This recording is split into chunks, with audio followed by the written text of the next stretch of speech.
Today's episode of the Counselling Tutor Podcast is sponsored by Web Healer. You're a counsellor in private practice and you need a website, or you've got an existing website which you need help with. Web Healer are offering Counselling Tutor Podcast listeners, that's you, £100 off the cost of a website design and build. Now, Web Healers specialize in websites for counselors and psychotherapists. It's what they do. And the Web Healer team provide a completely non-technical, done-for-you solution, leaving you to focus your time on your clients. Operating for 20 years, Web Healer are a trusted resource amongst counselors when it comes to getting your practice online. So get the package details and claim your £100 off coupon for your new website by going to counsellingtutor.com/website. That's counsellingtutor.com/website. Hi, I'm Rory and welcome to episode 315 of the Counselling Tutor Podcast. I'm delighted to catch up again with Ellie Finch, who is an accrediting member of the British Association of Counselling and Psychotherapy. She's a professional member of the Association of Counselling and Therapy Online, we know as ACTO. She's a registered member of Social Work England, has a postgraduate diploma in integrative counselling and psychotherapy, a master's in social work, a BA honours in social anthropology, and an advanced certificate in online and telephone counselling. Today, Ellie is going to talk about using digital tools in an online environment. Really exciting. And with that said, let's get on with today's episode. Welcome to the Counselling Tutor Podcast, the must-listen-to podcast for counsellors, psychotherapists, and counselling students. Here are your hosts, Rory Oakes and Ken Kelly. Very warm welcome to episode 315 of the Counselling Tutor Podcast with Rory Oakes and myself, Ken Kelly. 3 topics today, starting off with ethical, sustainable practice, where we're going to be diving and swimming in the pool that is neurodivergent-affirming psychotherapy. We then go into our Practice Matter section. That's the CPD section of the Counselling Tutor Podcast, where there is an interview with Ellie Finch, as Rory has kind of beautifully introduced. So we're going to be speaking about using digital tools in online therapy sessions. And then make sure you stick around to the end, because it's student services, where we recognise you, our students, on your formal journey. And I guess we're all eternal scholars when we become counsellors and psychotherapists. We're going to be talking about something that is important to all, and that's developing an emotional vocabulary. And it can be used as a counselling skill once we understand how to discuss and name emotions. So we're going to be diving deep into that. But starting us off, Rory, what would neurodivergence-affirming psychotherapy be? That's a lot of big words and maybe new for some. It is, and I was glad I wasn't asked to spell them because Yes. I would have probably got them wrong. But what we're saying really, I mean, I think if we look at the term affirming, first of all, affirming can mean different things, but in this context, what it means is that we are understanding that some people are neurodivergent. In other words, that they could be autistic, or they could have ADHD, or any of the presentations that fall under that neurodivergence umbrella. That could be someone having Tourette's, somebody who may be transgender, although I have to say the evidence that neurodivergence and autism is a little bit up in the air at the moment. There's no definitive evidence. And it means that we are accepting of people in our therapy room. And there's a lot of talk about, EDI, equality, diversity and inclusion. And I guess people who are neurodivergent, and if we talk about one specific area, people who are autistic come to the therapy room, they deserve the reasonable adjustments and the care and the thought that anybody else who was a minority, if you like, would expect. So part of that is that we we understand, we do the work to make sure we understand what neurodivergence is and how we can best support those who are neurodivergent, especially, and we'll probably talk a bit more about this, those who are autistic. Thank you, Rory. Beautiful introduction to a really important topic. I'm excited about this topic. If you listened last week, you'll have heard me hinting about it.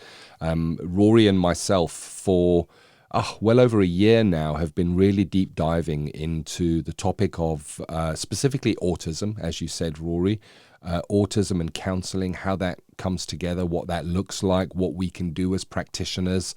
And on the back of creating a really deep dive course that we're about to launch very, very soon in Counselling Tutor. Just go to counsellingtutor.com and you'll get the info there of when we launch that.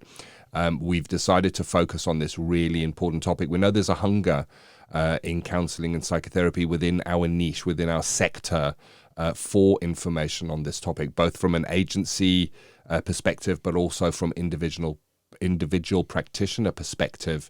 And I think I'd like to start as we kind of introduce this topic, speaking about the wording, because it was purpose that the topic of today is neurodivergence-affirming psychotherapy. And like you say, Rory, big words, difficult to spell. I wouldn't like to give it being neurodivergent myself and dyslexia falling beautifully under that umbrella. I can happily say that and own that I wouldn't be able to spell that easily. But I think language is a great starting point. Why are we using a word neurodivergence? Is that not a word that kind of sets somebody apart from being, I don't know, it's an interesting word. What's the thinking behind that, Rory? Well, I think, first of all, I think we have to acknowledge that the world of autism and neurodivergence is one that is developing. So the language we use today may not be the language we use in the future, because this is such an emerging profession, and an emerging cohort of people. They may eventually decide on their own terminology, but we have to use the terminology that gives us a common currency in therapy. So by using the word neurodivergent, what we're really saying is that everybody is neurodiverse. In other words, we all think differently. We all have our own phenomenology. But people who are neurodivergent are different from the norm. And I'm using different with a very, very small d. So that difference could be sensory processing issues, sounds, lights, that type of thing. Ways of connecting to the world. So, some people who are neurodivergent can get very overwhelmed if they're in very noisy environments, or textures, or tastes. And also, I think when we talk about neurodivergence, we're really talking about how people communicate, because with some neurodivergent people, they have different ways of communicating. And I'll give you a really good example of that. I have a grandson who is autistic, and he is nonverbal, and he's the best pointer to things in the world. He can communicate quite easily by using his finger and pointing at everything. And unless we understand how to meet that cohort of clients where they are, then two things are going to happen. We're going to miss them. In other words, we're not going to be able to make a therapeutic relationship. And even worse than that, they may not attend therapy because they don't feel understood. So that is why we use that language of neurodivergent. Thank you, Rory. Yes, and I guess as we kind of look at the language, we recognize that as professionals, as counselors, as psychotherapists, we need a language that is commonly understood to be the correct language of the time. And I like how you mentioned that the way we talk about things, the way we name things, the way we describe things does change over time. There was a time where the word Asperger's would be used in diagnosis within the United Kingdom. That is no longer the case. That word has now been dropped. There was at one time ASD, or autistic spectrum disorder, was a common term that might be used professionally, and it has fallen out of favor, specifically because it has the word disorder bolted onto the end of that. And well, the question is it a disorder, or is it just a differentness or a different otherness of way of being? And when we speak about neurodiversity, neuro meaning neurons, the part that makes up, I guess, the processing of our brain, diversity meaning the plethora of difference that is, I guess, present within the world. We all think differently. We all kind of maybe have a different phenomenology of how we see and interact and perceive the world. So neurodiversity is the full spectrum of all people. We are all within that spectrum of neurodiversity. So when we hear the term divergence usually is it's a scientific word that suggests that something is off-center, it diverges, it is not bob-on in the middle. So neurodivergence, I guess, is the term that is professionally accepted at the moment as being an otherness, as opposed to neurotypical, which is used as the typical neurology or way of thinking, or how the brain processes. Neurodivergence is slightly off from that. It doesn't mean it's worse. It doesn't mean it's bad. It doesn't mean it's a disorder. It just means that it is a difference. And you often say, Rory, and I know you mentioned it in the course, it's like saying what's better, a Mac or a PC. They both kind of do more or less the same thing, but they do work on two completely different operating systems. But one is not necessarily better than the other, although people will... we're going to have a lot of letters on that one. that's another podcast. And it is. Bag of letters, Ken. But the point here is that we need a language that is commonly accepted, that kind of we can all understand and speak about, and wording that we can use professionally. But we also recognize, and I think this is really important, that within the neurodivergent community, there are those that will own their own terms and their own way of speaking about who they are and how they show up. And my daughter is autistic, and she likes to call herself neurospicy. You know, I've been on forums for neurodivergent individuals, because I myself am neurodivergent, and I've seen people who say, no, that is not a good way to refer to it, neurospicy, but that fits for her, and that's her ownership. And I think it's an interesting time. But of course, language is really important, specifically as professionals, particularly if we're doing research or writing about this topic, or studying or looking deep into this topic. We need to understand the right language of the time. But like you say, Rory, it's a moving feast, as they say. It's changing all the time. And it's interesting when you read the most up-to-date books, They usually start off by having a big disclaimer saying, you know, the language in this book may change as time goes on. Yeah, so that's my thinking really on that, on the language that we use.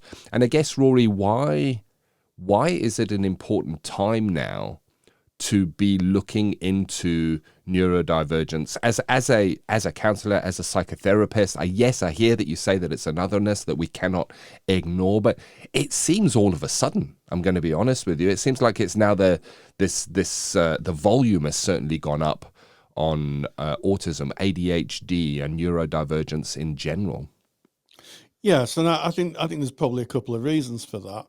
I think that neurodivergence it has been around for years. Certainly, I've been dyslexic for as long as I've been alive, and I'm 66. So this isn't a new phenomenon. But I do think that people now are beginning to gather together. I think one of the great strengths of the internet is it can bring communities together. People who may have just been sitting at their computer saying, do you know, is it me, or is anybody else see the world as I see it? And all of a sudden, we realise that we're not alone, and there's a whole group of people who are just, and I'm going to be quite a bit controversial here, wired up differently. Our neurology works in a different way. And you actually said it beautifully, Ken. You know, there are some people out there that are PCs. There are some people that are out there that are Macs, and there are some people that run on completely different operating systems. And once we understand that it's all right to run on a different operating system. I mean, I run a Mac. Some people use Microsoft. Other people use different operating systems. But the crucial thing here is that we acknowledge there are different operating systems, that people think and experience the world in different ways. And this isn't really new if we think about it. Everybody who ever studies counselling has studied phenomenology, the philosophy of lived experience. So why now? I think that we're finding more people are beginning to, first of all, understand that their way of being and their way of viewing the world, they're not alone. There's a whole group of people out there. And also, I think, and I think very strongly about this, is that traditional psychiatry hasn't done the neurodivergent community any favours, because for a lot of the time, people who are neurodivergent were given labels such as personality disorder or given other kind of psychiatric diagnoses, when really what they are is just experiencing the world differently. And because that world hasn't taken the chance to adapt to them, they get distressed. And when they get distressed, then they may become unwell. I mean, it's not unusual for people who are autistic to have a meltdown.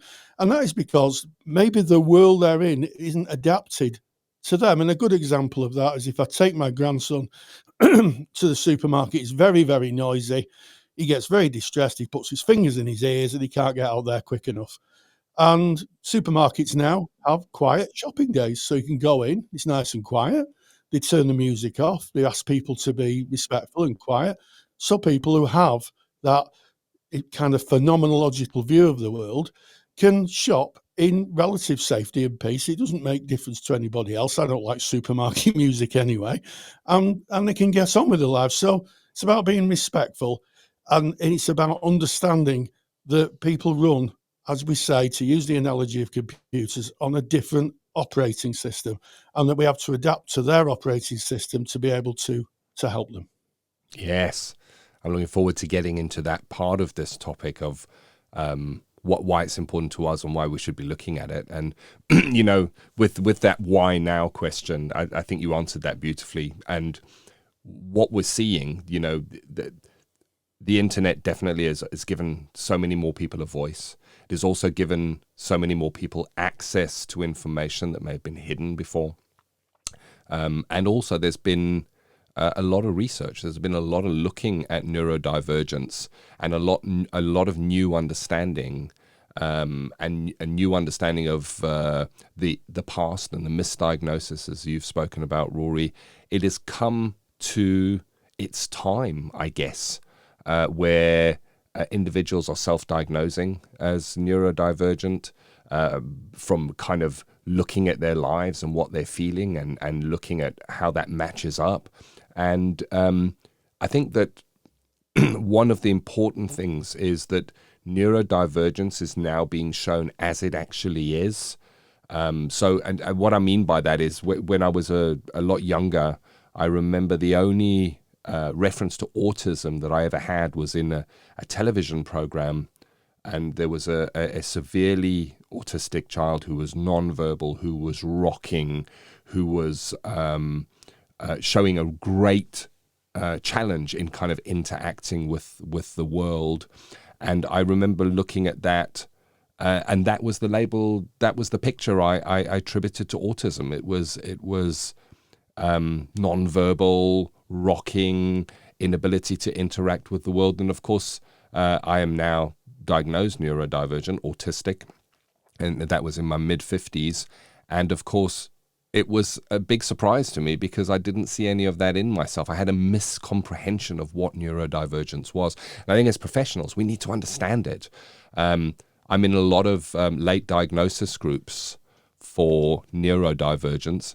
And within those late diagnosis groups, it's really interesting having discussions And usually, not always, but usually the person who is diagnosed late in life, there's nobody more surprised than they are that they are neurodivergent. It's like they'll go, wow, I've lived for 55 years and I never knew this. It now makes so much sense. They're so surprised. It's like, wow. But with there being more information, with there being more research, with there being better assessment tools for kind of identifying neurodivergence, with there being a more clearly defined picture of what neurodivergence is, more are owning it either as a self-diagnosis or looking down a formal diagnosis route. And they will come into your therapy room. They have been in your therapy room. That's kind of how it is. This is part of our world. And that's why it's important for us as counselors and psychotherapists, because if somebody is coming in with a slightly different operating system, they come in with their Mac operating system, the last thing we want to be doing is offering them Windows-based solutions and programs to run and not recognizing where they're coming from because it might not work for them. They might feel unheard, unseen. And as is the case with many neurodivergent individuals, they can find that therapy didn't work for me. They didn't really get me, or it didn't work for me. And I'm asking the question, did it not work, or were they maybe not seen for who they are? And I don't know the answer to that. And I think that's what makes this such an interesting topic, Rory.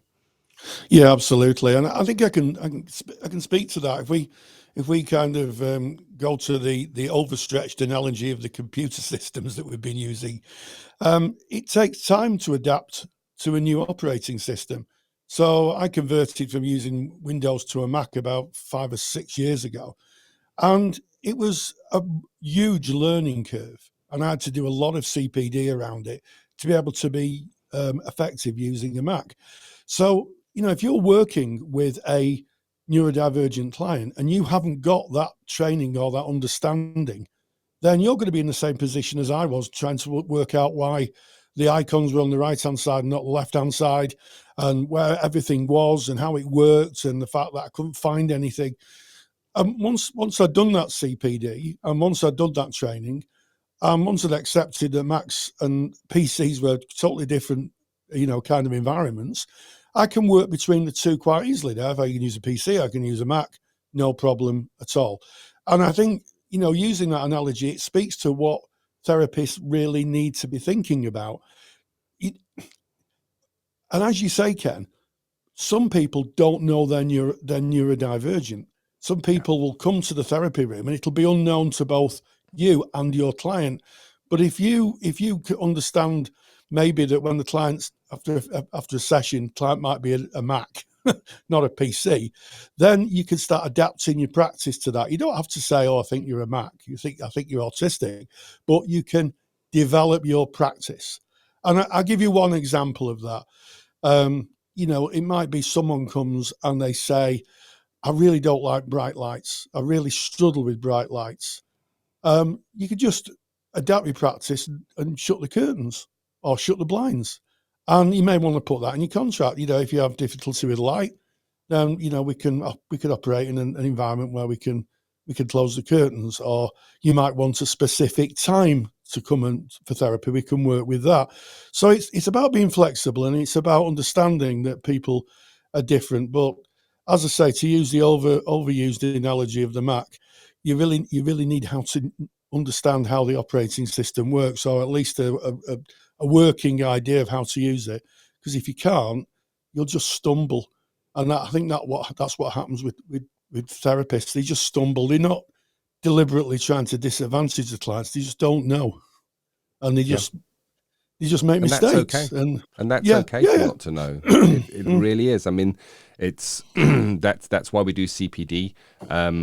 We see this, Rory and I see this topic as really important. I guess both being neurodivergent, it's an important topic. I know what it was like pre my diagnosis. I know the stories I told myself and why my life was the way it is, and how different that is now. It's almost freeing, but also there's quite a journey that one goes on through diagnosis, which I've undertaken. And we want to share this topic with you.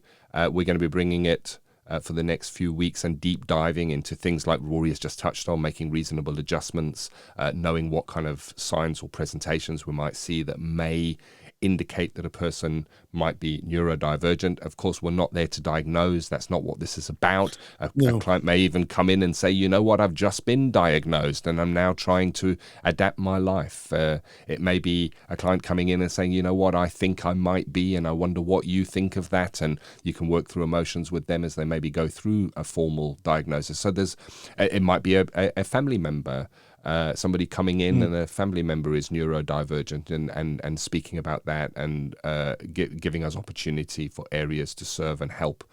So it's an important topic. We look forward to bringing it to you. Today has just been an intro, an overview, talking about why we're bringing this topic. We've got lots to bring on it. And if you're, of course, interested in training formally, we do have a certificate in working with autistic clients, and you can get information on that by just going to counsellingtutor.com. So there it is. That's our ethical, sustainable practice and start of a brand new shiny topic, Rory.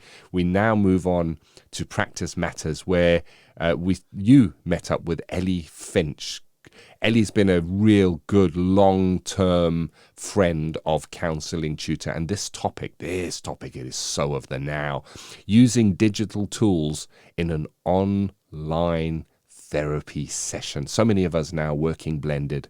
You know, maybe we're doing a little bit of online work. How can we bring more value to that? Rory, tell me about this chat that you had. Yeah, well, we really are pleased to welcome back Ellie, who will be sharing her insights on creative ways to work online using digital tools such as sandboxes. And she really recently discussed these methods, as you say, in her lecture for the CPD library. I caught up with her, and this is what she had to say. Practice Matters is proudly sponsored by the Counsellor CPD Library. To access top quality, relevant continuing professional development for your practice that you can do at a time that suits you, and all for less than the price of a cup of coffee, visit counsellingtutor.com. The world of online therapy has really now come of age. Since the COVID epidemic of the 2020s, people now are used to working online, which means a huge shift has taken place in the type of tools or activities that usually were quite easily accessible in a face-to-face environment, but provided a bit more of a challenge in a virtual environment. So I'm delighted to welcome Ellie Finch. She's been on the podcast before, who's done a fantastic lecture in the Counsellor CPD Library on the use of a digital sand tray. So Ellie Finch, thank you so much for joining us. Thanks for having me, Rory. So the first thing is, I guess there is a bit of a challenge, isn't there, that moving from face-to-face environments to online environments means that the tools that therapists used to use may not be easily replicated or easily available. I'm thinking of things like cards. I'm thinking of all sorts of things, sand trays, any materials that people use. But what you've done is you've developed a whole new way of working, I think, online. So just tell me a little bit about what led you to developing these ideas and where that idea came from. I guess I wouldn't like to take the credit for developing it all, but I definitely have embraced it wholeheartedly. I think what's happened with me is my personal kind of situation made me really like primed and ready to embrace digital tools and online work. Because when COVID started back in 2020, I'd already led quite a sort of restricted life because my daughter's got some additional needs, and our life was quite kind of restricted already. So when COVID happened, it kind of didn't change that much for us, but what did change was that people were really open to using all these digital tools, working online. Came across the Counselling Tutor course on working online and did that and loved it. And I realized that it was the time to use video games and digital sand trays. And these were all things that were in my mind and I hadn't fully integrated into my practice yet. And it just made absolute sense. I was faced with clients. I work with a lot of young people, children, especially, but adults as well. And it was just, it was very bland being in little boxes and on Zoom and just trying to find creative ways to work. And it just made absolute sense to me to start using digital tools like video games and digital sand trays in my work to provide something really accessible and engaging to my clients. Yeah, absolutely. And I think that's interesting because that kind of move into the digital realm may actually suit some clients more than others. I'm thinking of maybe younger people who've grown up with digital tools, who've grown up with the Facebooks and the Twitters. That ages me a bit. It's called X now, isn't it? And the TikToks of this world. So there's something, I guess, for me about it being familiar. When you work online, is that something that's very helpful in therapy? That when using things that are familiar, the internet and digital tools is helpful maybe for younger clients? Yeah, I think it definitely is speaking their language and bringing therapy into their comfort zone. And it's not necessarily all, like some children and young people aren't interested in this way of working, but a lot are. And I think as sort of older therapists, we may feel a bit less comfortable in that space. Not all, like some people might be really into that stuff, but I think generally there's a kind of gap between the young clients and the older, and I'm kind of counting myself in that, who aren't. There's this phrase, isn't there, digital native, who maybe aren't digital natives, and I think we don't have to put people in those boxes necessarily because everyone embraces different things in their lives, but I think it is about meeting people in their comfort zone wherever we can, and in any way with our clients, and whatever that is, whatever it is their interests are, and how their brains work, and what makes them spark and engage with things, right? Absolutely, and our work is all about connection. It's all about meeting the client where they are. And it's quite interesting what you said about older therapists. I guess I would fit into that band of older therapists. Time we record this podcast, I'm 66 now, which makes me positively ancient to anybody who's under 14. But I've embraced the digital world, and you don't have to do a lot. If you're working online, you don't have to do a lot. I think if you're online, you've already if you're using video platforms like we're recording this interview on, you've already crossed quite a big threshold, I think, because you've probably set your camera up, you probably set your microphone up, you know what the data protection is, so you've done a lot of that work. It isn't a great jump then to thinking, well, what digital tools that can be used, and just talk through. I mean, you show this really well in the lecture that you gave. And there's also 3 case studies that are in video form that show it being used. But just start us off with, what are the benefits of using a sandbox in general in therapy, just in case people aren't aware of the benefits of a sandbox. What is a sandbox, I guess, is the question. Yeah, you can call it a sandbox or a sand tray, and this is a lovely in a traditional in-person work, you'd have a box with sand in. You could also put other kind of like some people put lentils in or something if people don't like the feeling of sand, and you have all these miniatures and items, and what it enables is a non-verbal way of expressing yourself. So, and it doesn't rely on creative talent either. So some people might be very kind of put off by the idea of needing to paint or draw or use clay in a creative therapy session, but you having already, it's like almost like making a collage or something where you've already got the miniature items of figures that you can place in the sand and start creating scenes and express yourself without needing to feel like you need some special talent or needing to use words. And it can really help then for the therapist to understand what's going on in someone's world, in their mind, and what's happening for them. Yes, and I know when I've used figures in therapy, one of the interesting things is that it's not about kind of therapists. I mean, sure, there are therapists who might analyse the positioning of figures in a sand tray, but it's about asking the client what it means to them, isn't it? Yeah. So just talk us through. Someone's made the figures, they've put them in groups or whatever. How would you work with that? How would you observe what they've done? What would your interaction be with a client?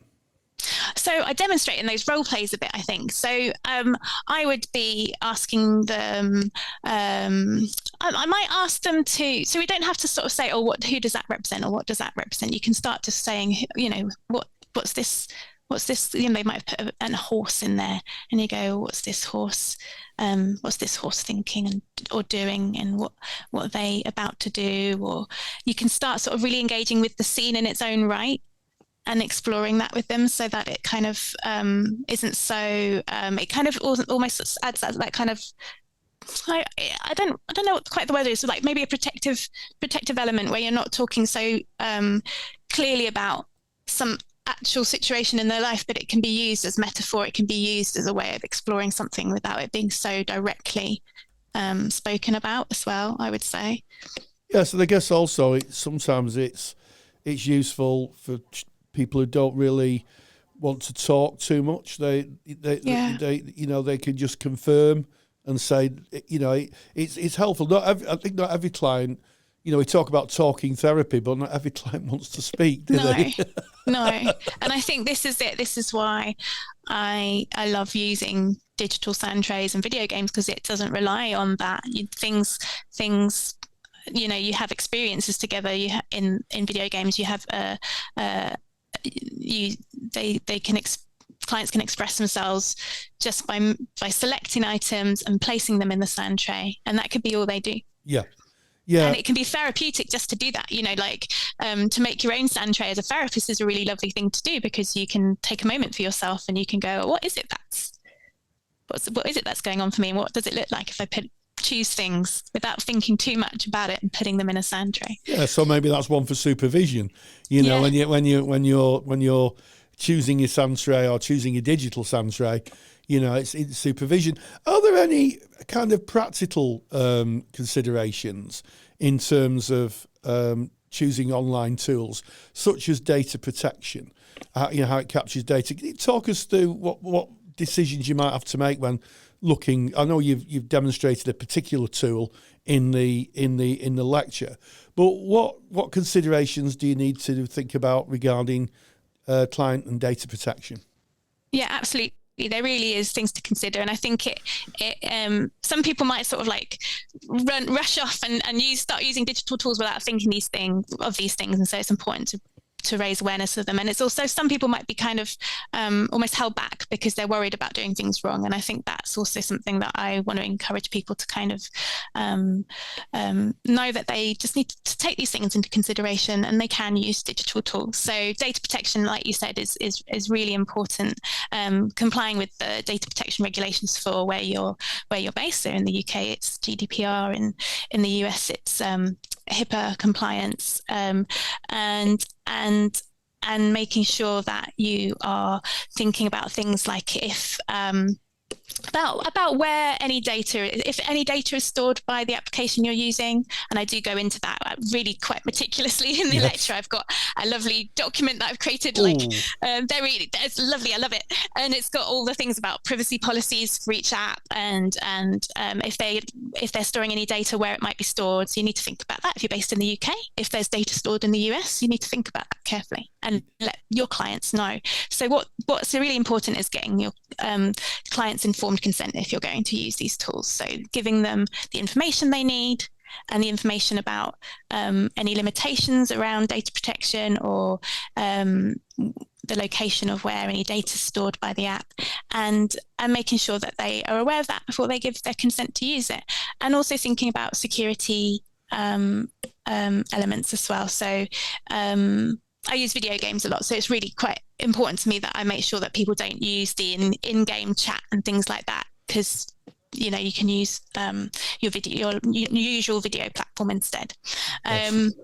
So yeah, it's really important to think about those things, and I have, so what I have actually is, like, for my counselling agreement, I have like a menu of applications, and what I provide in the digital sound training is almost like a starter of that, really, as this kind of information for my clients so that they can be informed about what they're using in our sessions.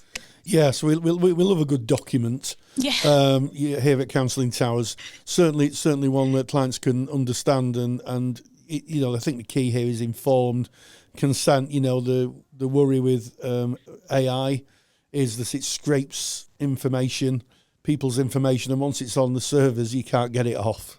Yeah, and you want to make sure that you're really thinking about any data that they're inputting into the application, like their email address, things like that. Yeah, absolutely. Yeah, and location, I guess, things like location, and there's so much that modern technology kind of scrapes from you, isn't it? What did you have for lunch? That type of thing. Yeah, you want to be really mindful of it, but also not it's just not being put off by it, isn't it? And also just kind of, making sure you're informed so that you can inform your clients, do it in a way that's age appropriate, and making sure that they're aware of these and this things. Is all covered in your lecture. You cover this in your lecture. Now, the main lecture is about the digital sound tray, but when I went in to look at the lecture, I was absolutely delighted, I think is the word, to find that it wasn't just your lecture. There's 3 other videos of you doing demonstrations or application of digital tools. Just speak a little bit about that. Oh yeah, I really thought it was very important. So in the lecture, I go over, there's 9 digital sound trays that I give everyone the kind of guide to, really.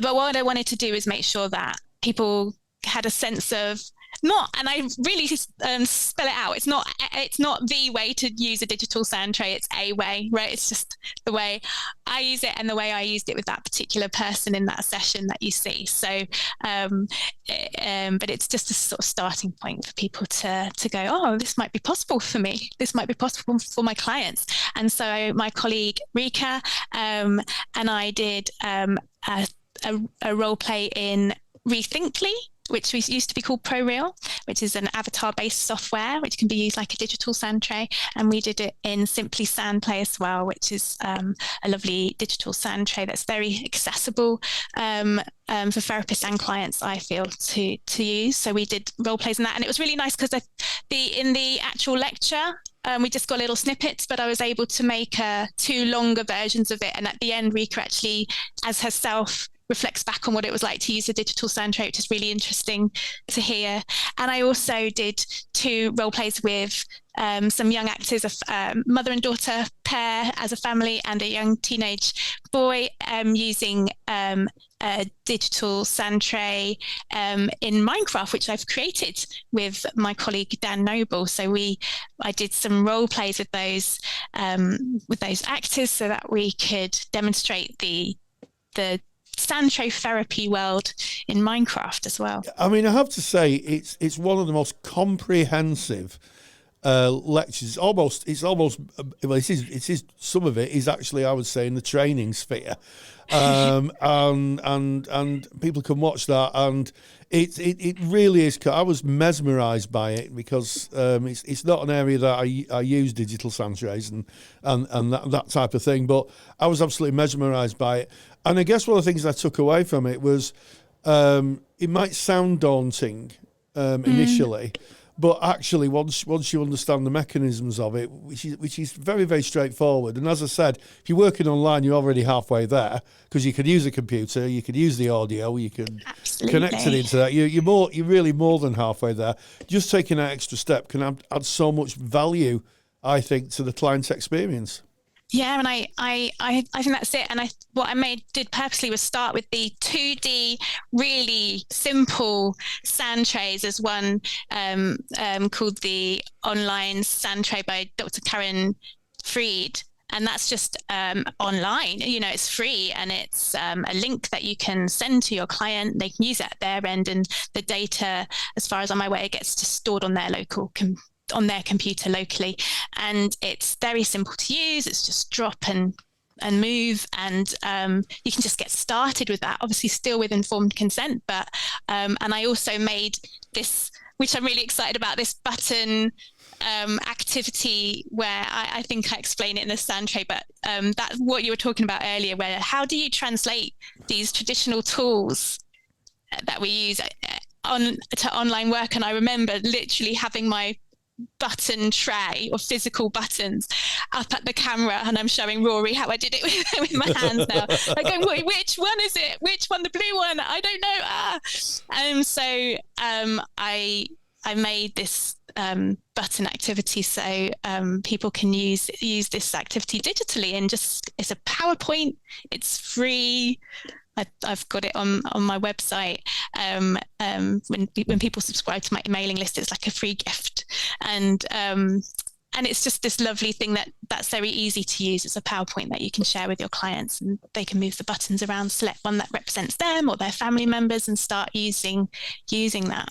Yeah, and when you're talking to buttons, you're not talking about click buttons. What you're talking about is buttons that fasten your clothes, aren't you? You're right. Yeah, like lovely, pretty, different shapes, rough or text, like buttons, all those different buttons that could represent us in different ways.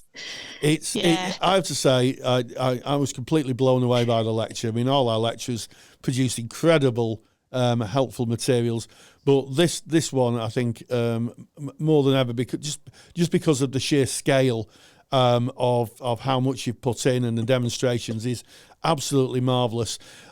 If you're interested in the work that Ellie does, if you go to Counselling Tutor and look at the podcast tab, counsellingtutor.com, go to the podcast tab, look at episode 315. We're going to put some links into our website so you can know a little bit more about Ellie and her work, and just who you are and what you do. And as we come to the end of this interview, what do you hope that people will take away from your lecture? Well, I hope they feel empowered to start using them and find the one that would suit them. It's really important that it suits you as a therapist, and also your clients, of course. And just have a little practice with a colleague. Have a go, if you're using it online, have a go at doing what you need to do, like maybe screen sharing, or them screen sharing, your client screen sharing from there, and have a go as the client, have a go as the therapist, and just have a play and see that. I think what the thing is really important, is seeing that actually you're just going to be using your honed normal therapy skills just in this other space. It's not like you have to learn anything new in that way. You're transferring them over to the digital world, and you know what you're doing. Fantastic. The lecture is in the library now. Using the Digital Sand Tray by Ellie Finch is in the Counsellor CPD library, along with the other videos that have practical demonstrations, and of course that reflection by someone who's role-playing the clients at the end. So it just leaves me to say, Ellie Finch, thank you so much for joining us. Big thank you to Ellie Finch. Big thank you to you, Rory, holding those important discussions, bringing us the CPD. And of course, if you enjoyed what Ellie has just been speaking about with Rory, as Rory has said, you can get that lecture in the Counselling Tutor CPD CPD library. That is for qualified professionals only. And if you are a member of that, log in and you will see that lecture is there in recently added lectures. If you're not a member of the Counsellor CPD library, just go to counsellingtutor.com. For less than the price of a cup of coffee per month, you can have access to hundreds and hundreds of hours of top quality CPD that makes a difference in your practice from the top experts that we rub shoulders with here at Counselling Tutor. So that was Practice Matters. We now move into recognizing you, our students, in Student Services. Student Services is sponsored by Counselling Skills Academy. Can't tell you how many times Rory and I have heard counselling students say that learning skills and knowing that they're using them effectively is really, really challenging. The reason for this is because we don't get to see another counsellor using skills in a real live session. In reality, this means that we're asked to learn something that we can never see demonstrated in a real setting, and it's no wonder that many of us are left feeling unsure. If you want to see counselling skills used in real sessions by qualified therapists, so this is real sessions, real presentations, and real use of skills, then go to counsellingskillsacademy.com. There's some free videos on skills, including a full live session that you can have a look at. Gain the competence and the confidence of knowing you're using your counselling skills effectively. Just visit counsellingskillsacademy.com. And today in Student Services, such an important topic, developing an emotional vocabulary as a counsellor. And it's a skill, really, isn't it, Rory? It is, and we've all heard that cliche that therapists kind of laugh about with when the client tells you something and you go, "How do you feel about that?" And it's one, I think everybody thinks that therapists say that, and I'm sure some do. But also, I think when you're developing your skills palette, certainly during training, it's really good to know what emotions are. You can name the emotions. And also, I think sometimes the most helpful intervention is where in the reflection you say, you seem really happy about that. And sometimes clients don't really know what their emotions are. I was a skilled counsellor for many years, and I was one of the things that really struck me working with young people was that some of them didn't have an emotional vocabulary, and they would have grown up to be adults without an emotional vocabulary. And as a therapist, just pointing out how the client's presenting or the person you're working with in your skills, and you say, well, look, when you talk about it, you look really happy. If they are happy, that can be really useful because that might be something out of the awareness of the person that you're working with. You go, yeah. You might go, yeah, I actually am very happy at that. And I remember for my own therapy, I was talking about a subject, and this person said, my therapist said, "You're really angry about that, aren't you?" And I'm like, "No, I'm not angry." And then she kind of looked at me. It's like, yeah, I think I am angry. And I didn't realize how angry I was about it. So naming emotions can be really, really useful. So I guess the first port of call is to understand what emotions are, give them the names, and be understanding of that. And there's lots of resources that we could point to that will give you like an emotions wheel where emotions are shown and what they really mean. And, I talk about anger as the emotion, but that's a secondary emotion because anger is usually a bodyguard of primary emotions such as shame or fear or uncertainty. If you meet someone who's angry, usually they're either ashamed or they're frightened underneath that. So developing as a student a vocabulary of emotions and being able to not only share them back to a client and say, you sound, but also, in the reflection from yourself, when I hear that, I feel very sad. Is so useful because it gives a context to the story the client's telling us. It is literally the music behind the words. Yes. It's such an important topic, and I've got so much happening in my head at the moment that I need to slow myself down as we kind of go into this, because I see this as so valuable for us as counselors and psychotherapists. So here's the thing.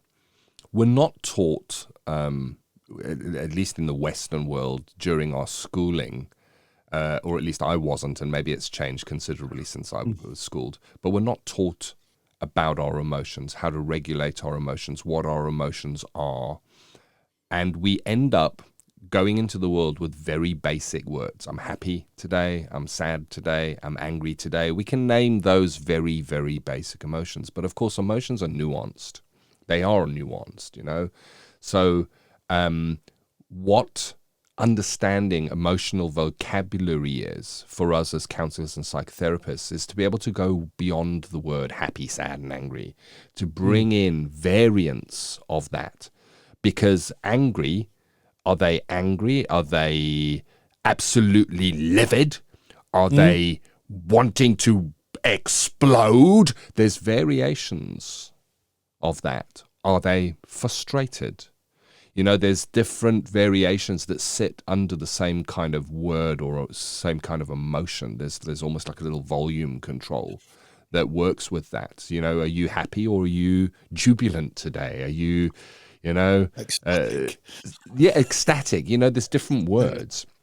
Now, why this is important is because counseling is based on the relationship. We know that. And it's based on the client bringing in where they're at, what's happening in their life, and they're sharing this with a fellow human being that starts off as stranger, but trust builds up. And where the real magic happen is where the fellow human being, which is you, the counselor, really hears them, really sees them, and feeds something back where the client goes, yes, it's like that, you get me. And you can see and feel the change in the energy of that person, where they've been recognized, where they've been seen. Now, very often, the emotion that person may be feeling with inside their body, they don't have a word for it because we weren't taught that vocabulary. So us as the counselor having a broader vocabulary that we can attribute to emotions and kind of put some words in to let the client find the one that best fits and resonates with them, increases their vocabulary, but more importantly, it shows that we truly understand how that person is feeling. And therein is relational depth. That's when the real magic happens. Yeah. That's when the trust goes to that next level. It is so important. I have to throw in, because we spoke in the beginning about neurodivergence and understanding what that is. There is a condition that falls under the neurodivergent umbrella, and it is called alexithymia. And it is a term that describes a problem with interpreting or actually feeling emotions. It comes from Greek and loosely translate to no words for emotions. We've got podcasts on this. We're going to be discussing it more in depth of how we might work in that kind of a situation where the client just doesn't have the ability to be able to tune in and feel their emotions. So we're going to recognize that. We're going to park that for now.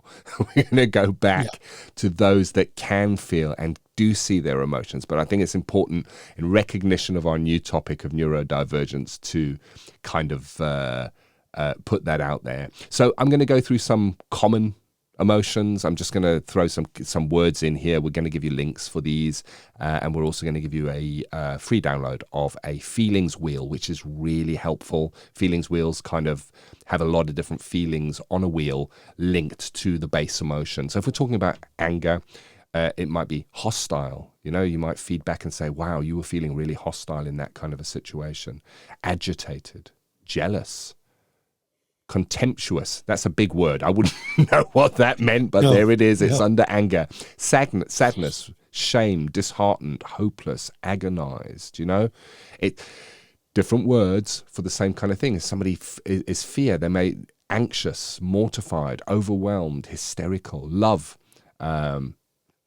appreciative, compassionate, joy, tranquil, amused, jubilant, content. So there's just a few words that we can throw in to give just more meaning, more depth to the emotions that we describe and the emotions we work with. This is our work. We're working with emotions, people's feelings.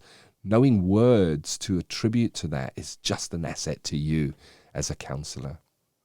Yeah, and we talk a lot about empathic attunement.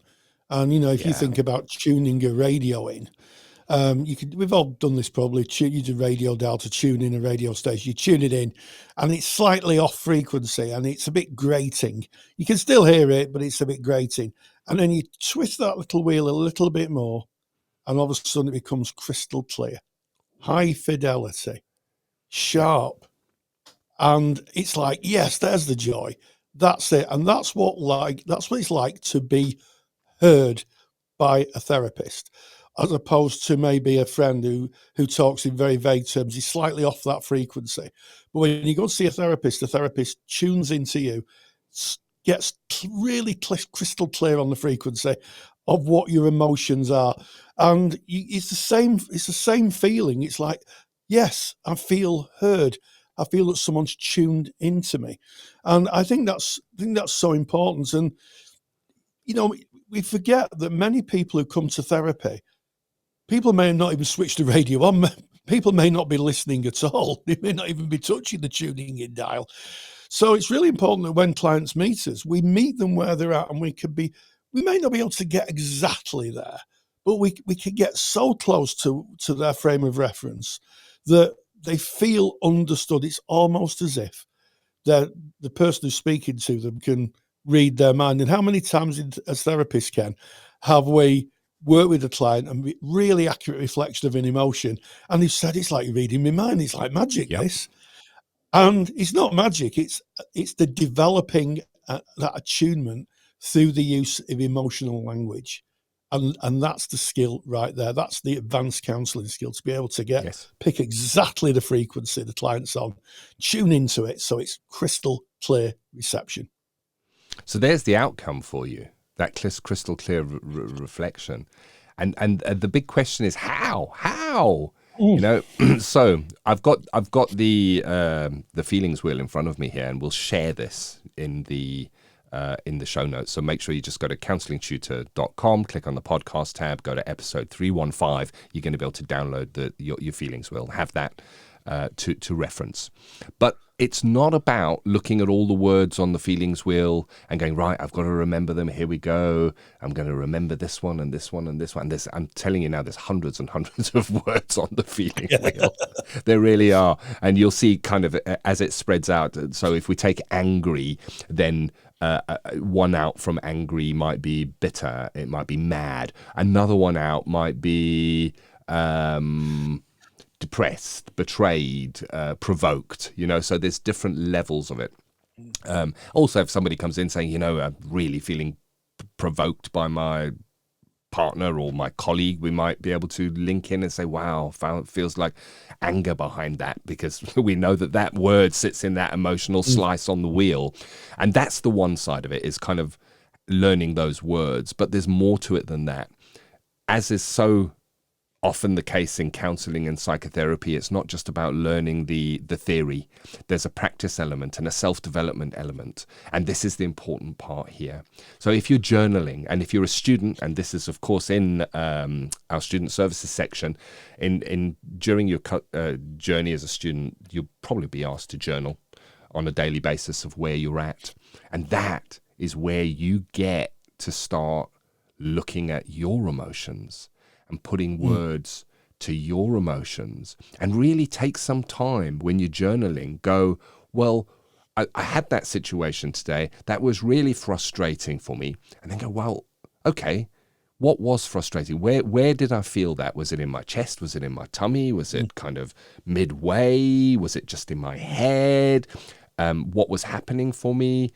Is it frustration? Can I find a different word? Let me look at my feelings wheel. Oh, that word there feels a little bit better. And we develop our own vocabulary. So we can't be there for another with their emotions if we don't understand our emotions. The client can always only go as far as the counsellor can go. So if we are not able to, at some level, interpret and understand our own emotions, how can we then be there with somebody else in their emotions truly empathically? I guess that's the question. So emotional journaling. Be patient. Be patient with yourself as you're exploring your own emotions. And if you're working in skills practice and you want to try kind of naming emotions, be patient with yourself that you may call it wrong. It's wonderful when we call it wrong. You know, if you go, oh, that seems like it makes you really angry, the person might go, actually, no. I think I was just more frustrated. It gives us a great opportunity to make sure that our frame of reference is aligned. When you go for your own counselling, when you go for your own personal counselling as a student, which is required, certainly in the UK on the courses we run here, there's an opportunity to look at your emotions, hear how another professional might name them, to see how you can name them in a healthy way within the sessions. Try it in your skills practice. If you're going in with an emotion from the car drive on the way and the person that cut in front of you that you basically want to get out the car and hit their car with a big baseball bat, think, how am I gonna word that, and how can I describe that emotion, and how does that get reflected back to me? So there's, I guess, some thoughts around how you might develop that emotional vocabulary is the word I'm looking for, Rory. Yeah, I've run out that's of another words. that's another big word neither of us can spell. I know. And you are absolutely right. And it's amazing that, you know, we think we've got a whole palette of emotions, and a lot of us have. Some people may have it more defined than others, but I'm always amazed even nowadays where people, you know, certainly when I was practicing, people would come and the anger emotion was something that was almost forbidden. Society tends to say, "Oh, you can't be angry, you shouldn't be angry." And of course, it is another emotion. It is an emotion. The outcomes, the behaviour around anger can cause difficulties, but being angry in itself is a relevant and, you know, just emotion. And it's amazing how many people, when you reflect anger back, or the, you know, the kind of hidden pieces behind anger, such as maybe jealousy or fear, or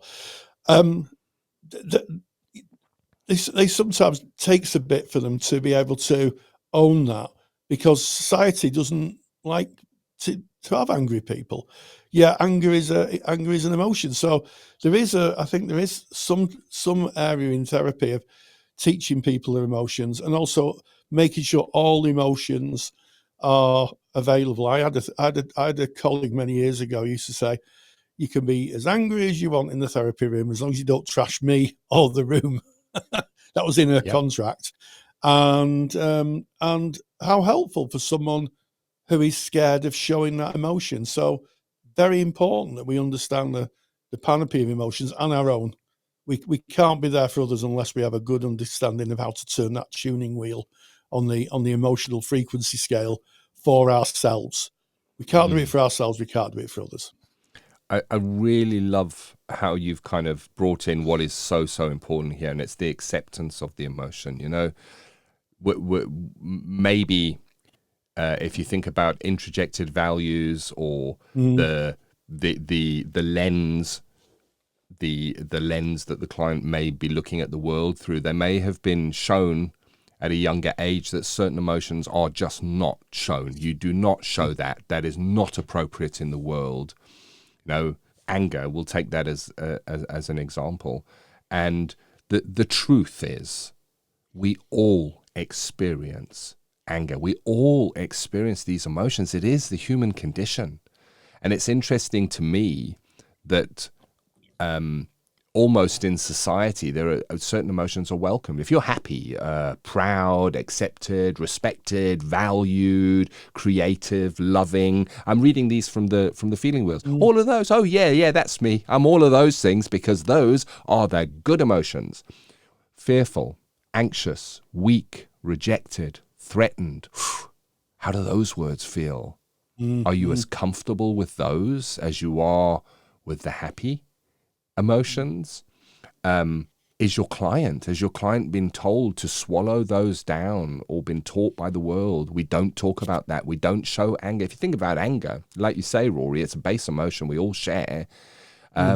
But it has the connotation. If I think anger, I don't think it's not a big leap to anger management, a special class where you go to learn to not be angry.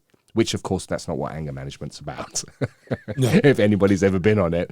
No, it's not.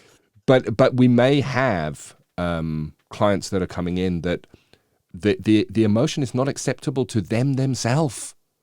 Us naming the emotion, accepting that emotion without judgment, saying it's Absolutely. Okay to feel that emotion. Wow. It's powerful stuff, this. Just being able to speak about and understand emotions. It is. And I think I'd like to add in, when we talk about acceptable emotions, those are the emotions we think may be acceptable. But I've certainly worked with clients who've told that being happy isn't acceptable. Yeah. I've worked with some clients whose family or maybe their community have told them that happiness is, a sin or shouldn't be. You shouldn't be happy. Certainly, I know in my family, one side of our family, that was projected a lot onto the children. That you shouldn't be. There's nothing to be happy for. In other words, if I'm miserable, then everybody else should be miserable. And I've certainly worked with clients where, we've talked about what happiness looks like for them because it's not something they've ever had permission to have. So don't fall into the trap of thinking it's only one emotion that can be verboten or forbidden. Yeah. There are others. Yeah. Yeah, definitely. It's whatever lens that person has from their own phenomenological experience of life and the stories that they've built up about what is accepted and what is not acceptable to self.